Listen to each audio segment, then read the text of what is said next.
पुमज्ञानतिमिरान्धस्य ज्ञानञ्जनशलाकया चक्षुरुन्मीलितं येन तस्मै श्रीगुरुवे नमः। नमो विष्णुपादाय कृष्णप्रेष्ठाय भूतले श्रीमते भक्तिवेदान्त स्वामिन्विति नामिने। नमस्ते सारस्वते देवे गौरवाणी प्रचारिणे निर्विशेष शून्यवादी पाश्चात्य देश तारिणे। जय श्री कृष्ण चैतन्य प्रभु नित्यानंद श्री अद्वैत गदाधर श्रीवासादि गौर भक्त वृंदा। हरे कृष्णा कृष्णा कृष्णा हरे हरे, हरे राम राम राम हरे हरे। हरे कृष्णा। आप सभी भक्तों का हार्दिक स्वागत है।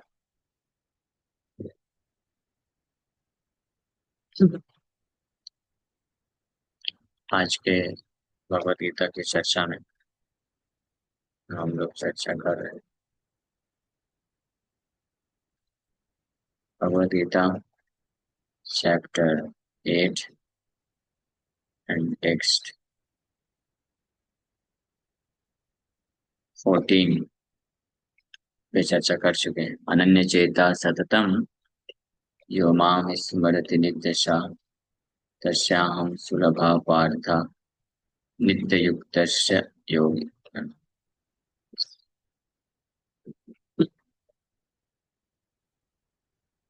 जो अनन्य चेता से बिना डेविएट हुए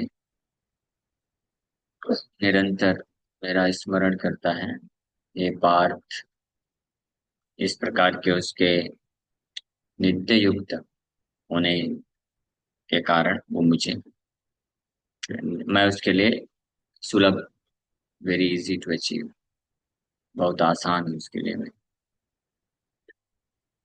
और फिर जब भगवान सुलभ है, भगवान को प्राप्त कर लेता है, तो उसका क्या रिजल्ट है, आज के श्लोक में हम बता रहे हैं। माम उपेत्य पुनर्जन्म दुःखालयम् शाश्वतम् नाप्नुवन्ति महात्मानः संसिद्धिं परमां गता। After attaining me, the great souls who are yogis in devotion never return to this temporary world, which is full of miseries because they have attained the highest perfection. So, mam upetya punarjanma na apnuvanti, never come back. कभी माम उपेत्या, मुझे प्राप्त करने के पश्चात, आसानी से, तो इस जगत में, कैसा जगत, दुखालयम अशाश्वतम ना आपनुवंती, वापस से इसको प्राप्त नहीं करता है। कौन लोग? ऐसे महात्मा, द ग्रेट सोल्स। तो महात्मा का डेफिनेशन भगवान यहाँ पे दे रहे हैं। कौन है महात्मा? जो कृष्ण को प्राप्त कर लेता है वो महात्मा है। जो बहुत सारे संसार में फॉलोवर्स बना लेता है, या जो बहुत कुछ समाज सेवा कर लेता है, या जो देश को आजादी दिला देता है, या जो बहुत सारे आविष्कार कर लेता है, बहुत धन संपत्ति एकत्रित कर लेता है, उसको महात्मा नहीं बोलते हैं। महात्मा किसको बोला जाता है? जो कृष्ण को प्राप्त कर लेता है। माम उपेत्या, अचीविंग मी, जो कृष्ण को प्राप्त करता है उसको महात्मा बोलते हैं। कृष्ण के अलावा अगर कोई व्यक्ति कुछ भी प्राप्त कर ले संसार में, तो महात्मा नहीं। पूरे ब्रह्मांड को भी प्राप्त कर लिया, मतलब ब्रह्मा जी बन गया, पूरा ब्रह्मांड मिल गया ना, तो भी महात्मा नहीं। हालांकि हमारे ब्रह्मा जी महात्मा है, क्योंकि वो कृष्ण के शुद्ध भक्त हैं। लेकिन कोई ब्रह्मा पद भी प्राप्त कर लेता है, वो भी महात्मा नहीं।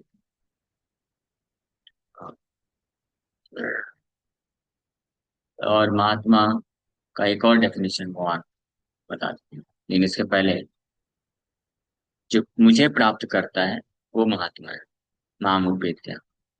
सो कृष्ण को प्राप्त करता है। कृष्ण को कौन प्राप्त करता है, उसका वर्णन भी पिछले श्लोक में कर दें, कोई कंफ्यूजन नहीं। अनन्य चेता सततम यो माम स्मरति नित्यशः। अनन्य चेता, अनन्य चेतना युक्त सतत मीन्स लाइफ टाइम, ऑलवेज। अनन्य चेतना means without deviation of the mind, बिना मन को विचलित हुए मेरा स्मरण करता है। और नित्य युक्त योगी ना, इस प्रकार का नित्य मेरे में युक्त है ऐसा योगी, उसके लिए मैं बहुत सुलभ हूँ, वो मुझे प्राप्त कर लेता है। लेट में सरल भाषा में बोला जाए, one who is a Krishna conscious devotee, only he can be called as a mahatma. केवल जो कृष्ण भावना भावित भक्त है, हाँ, वो केवल वही जो है महात्मा कहला सकता है वास्तविक रूप में। ये भगवान को ओपिनियन। कृष्ण के मत के अनुसार महात्मा कौन है, जो कृष्ण को प्राप्त कर लिया है। कौन प्राप्त कर लिया है, जो कृष्ण कॉन्शियस अनन्य चेता है, जो कृष्ण के अलावा और कोई जिसकी चेतना विचलित नहीं होती है, निरंतर कृष्ण की सेवा में संलग्न है, नित्य युक्त है। वो कृष्ण के ओपिनियन के अनुसार the greatest authority, Krishna is the greatest authority, supreme authority, उनके अनुसार वो ऐसा व्यक्ति। और बाकी अब पूरी दुनिया किसी को भी महात्मा बोले, डजंट मैटर।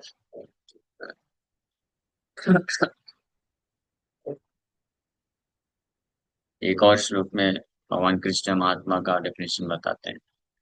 महात्मानम स्तु माम पार, 9.13 में, ये 8.15 है। इसी तरह गीता के 9.13 में भी कृष्ण बताते हैं कि हु इज महात्मा, महात्मा कौन है। महात्मा, और एक दूसरा शब्द आता है दुरात्मा। हम्म, जो कृष्ण को प्राप्त किया है वो महात्मा है, तो दुरात्मा कौन होगा। दुरात्मा कोई गाली नहीं है, दुरात्मा मतलब दूरा, जो कृष्ण से दूर चला गया वो दुरात्मा है ना। महात्मा मतलब जो कृष्ण के पास है वो महात्मा है। कृष्ण का जो आश्चर्य है उसको महात्मा बोलते हैं, और जो कृष्ण से दूर चला गया वो दुरात्मा। सिंपल डेफिनेशन, कोई कंफ्यूजन नहीं। अब कृष्ण से दूर जाकर के यानी कृष्ण को प्राप्त नहीं किया, तो संसार में कुछ भी प्राप्त कर ले तो क्या कहलाएगा, दुरात्मा ही कहलाएगा ना, क्योंकि कृष्ण से तो दूर है ना। कृष्णा बहिर्मुखा जीव, दुरात्मा है। भले इस भौतिक संसार में बहुत उसको महात्मा बोला जाए या बहुत महान बोला जाए, स्टिल ही इज अ दुरात्मा। ये कृष्ण को छोड़, प्रभुपाद जी बोलते हैं, anyone who has accepted this material body he is a criminal, अपराधी। ये जो शरीर है ये क्या है, ये हम जेल में है, और ये भौतिक शरीर अपराधी का ड्रेस है। हम सब अपराधी, पापी, पापी और अपराधी, उसी को दुरात्मा बोलेंगे। लेकिन ठीक है, हम प्रयास कर रहे हैं दुरात्मा से अभी महात्मा बनने का। हाँ, प्रयास कर। हाँ, गुरु साधु और कृष्ण की कृपा से एक दिन महात्मा बन सकते। क्षिप्रम भवति धर्मात्मा, धर्मात्मा या महात्मा सेम थिंग। शाश्वत शांति निगच्छति कौन्तेय प्रतिजानी न मे भक्त प्रणश्यति। कृष्ण के तरफ अगर कोई अनन्य भाव से आता है तो कृष्ण गारंटी लेते हैं कि अगर वो सबसे बेस्ट बेस्ट तरीके का दुरात्मा भी चुना हो, वो महात्मा बन जाएगा। मैं गारंटी लेता हूँ, मतलब कृष्ण बोलते हैं। अभी चेत सुदुराचार, अभी चेत सुदुराचार मतलब अभी चेत सुदुरात्मा बोल सकते हैं। हाँ, दुराचार जो करता है दुरात्मा है। दुराचार क्या है, दुराचार मतलब कृष्ण के लिए जो आचरण नहीं है उसको दुराचार बोलते हैं। अपने खुद के सेल्फ ग्रेटिफिकेशन के लिए जो जीता है, जो कार्य करता है वो दुराचार। दुराचार, आचार मतलब बिहेवियर, ऐसा बिहेवियर जो कृष्ण से दूर ले जाए उसको दुराचार बोलेंगे। दुराचार सदाचार। सद आचार वो सदाचार। तो सद आचार मतलब सत के लिए किया गया आचरण। एंड सत मीन्स कृष्णा। सत्यम परम धीमहि, कृष्णा इज सुप्रीम ट्रूथ। परम सत्य है कृष्ण। तो सत आचार जो करता है, यानी कृष्ण के लिए करता है जो, वो सदाचारी व्यक्ति है। और जो कृष्ण के लिए नहीं करता है, वो दुराचारी व्यक्ति। समझ गए? तो ऐसा नहीं कि केवल जो पाप करता है वही दुराचारी है, वही दुरात्मा। जो कृष्ण कॉन्शियसनेस नहीं, जो कृष्ण के लिए नहीं करता है, वो भी दुराचारी है, दुरात्मा। मतलब दुरात्मा है, दुराचरण कर रहा है। भले ही भौतिक जगत में उसको बहुत महान पुण्यवान माना जाए। तो ये सब डेफिनेशन के according so called sin is also sin। नहीं, सो कॉल्ड नहीं है। जो sin है, जो पाप है, वो तो पाप है। But so called pious activity, that is also sin। तथा कथित, हाँ, जो लोग बोलते हैं पुण्य है, पुण्य है, दान करना, व्रत करना, यज्ञ करना, और अनेकों प्रकार से जो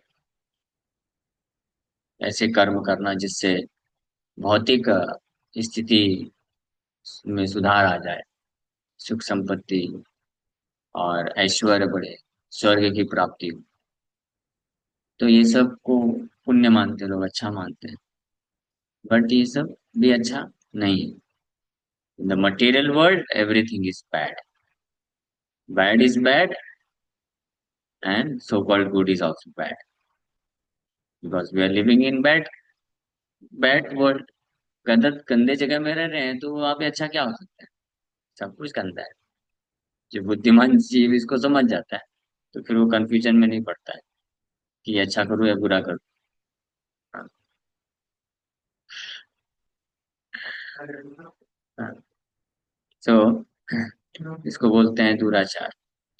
दुराचार, नहीं, कृष्ण बोलते हैं सुदुराचार।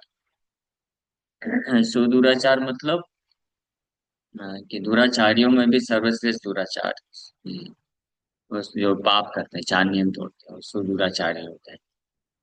तो ऐसे लोगों को भी कृष्ण गारंटी देते हैं कि अगर अपि चेत सुदुराचार भजते माम अनन्य भाव, अनन्य भाव से मेरा अगर भजन करता है, साधु रेव समन्तव्य, उसको साधु मान लो। अरे साधु मान लो, वो तो ऐसा ऐसा पाप कर रहे हैं, क्योंकि डायरेक्शन सही है ना उसका। डायरेक्शन सही। पाप भी कौन करते हैं? हाँ, पाप क्यों कर रहे हैं? तो उसी से पूछना, कृष्ण से पूछो। इसमें बहुत सारी कंडीशन है, हम इस श्लोक पे भी नहीं जा रहे हैं ज्यादा व्याख्या, बस बता रहे हैं पॉइंट। जानबूझ के पाप नहीं करता। जाने में कभी बिकॉज ऑफ हैबिट्स एक्सीडेंटल पाप हो जाता। बट वो भजते माम अनन्य भाग, भजते माम अनन्य भाग का मतलब है कि उसका डायरेक्शन कृष्ण की तरफ, माया की तरफ। ओनली ओनली कृष्ण, ये उसका चेतना है। तो भगवान भी बोलते हैं साधु रहे, उसको साधु ही माने, क्योंकि बस बन जाएगा साधु। क्षिप्रम मतलब वेरी सून विल बिकम धर्मात्मा। 100% प्योर सोल बन जाएगा, महात्मा बन जाएगा। तो महात्मा और दुरात्मा, इसका डेफिनेशन सो कृष्ण यहाँ पे बता रहे हैं। तो एक और श्लोक में मान बताते हैं, महात्मानस्तु माम पार्थ दैवीं प्रकृति आश्रित। महात्मा किनको बोला जाता है? तो दैवीं प्रकृति का आश्रय लेते हैं, स्पिरिचुअल पोटेंशियल, इंटरनल पोटेंशियल। जो मायाम प्रकृति में आश्रिता होते हैं, महामाया, तो वो क्या होते हैं? वो दुरात्मा होते हैं। महात्मा आध्यात्मिक प्रकृति। तो वो लोग क्या करते हैं? भजन्ते अनन्य मनसो ज्ञात्वा भूतादिम अव्ययम। वो मेरा भजन करते हैं अनन्य मनस को करके। मुझे भूत आदिम, सारे सृष्टि का एकमात्र स्रोत जानते हुए, और अव्यय, अव्यय मतलब इनएग्जॉस्टिबल, हमेशा एज इट इज रहने वाले, ये जानते हुए मेरा अनन्य मनस्क होकर के भजन करते हैं, सेवा करते हैं। तो जो दैवी प्रकृति का आश्रय लेते हैं, जो मायाम प्रकृति में आश्रिता होते हैं, वो भी भजन करते हैं अनन्य मनस्क लेकर के, लेकिन कृष्ण का नहीं, अपने इंद्रियों का, सेंस ग्रेटिफिकेशन। हाँ। तो दुरात्मा भी वास्तव में दोनों का अगर देखा जाए तो क्वालिटी सेम है, बस डायरेक्शन अलग अलग। एक का कृष्ण के लिए है और एक का अपने सेंस ग्रेटिफिकेशन के लिए। तो कृष्ण के लिए जिनका डायरेक्शन है, हाँ, वो महात्मा है। और जिनका अपने इंद्रिय तृप्ति के लिए, सेंस ग्रेटिफिकेशन के लिए, वो दुरात्मा है। कृष्ण के लिए जिनका है मामुपेत्या, कृष्ण को प्राप्त करते हैं, ऐसे महात्मा, इसलिए महान आत्मा बोला गया। क्योंकि कृष्ण महान है, इसलिए को आश्रय लेने वाले वो भी महात्मा है। Krishna is also mahatma. Krishna is original mahatma, है ना। आदि महात्मा, आदि पुरुष, आदि महात्मा। कई जगह कई श्लोकों में भगवान को महात्मा भी बोला गया। महान आत्मा, महान आत्मा अस्तु पुरुषम महानतम। उपनिषद में भी एक श्लोक बोला गया, पुरुषम,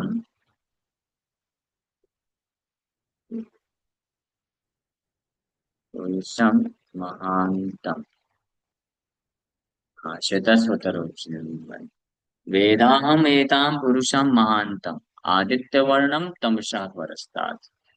आदित्य वर्णम, आदित्य मतलब सूर्य, आदित्य वर्णम मीन्स तमसा परस्तात्। तमस मतलब भौतिक जगत के परे, Aditya वर्णम effulgence like sun, sunshine।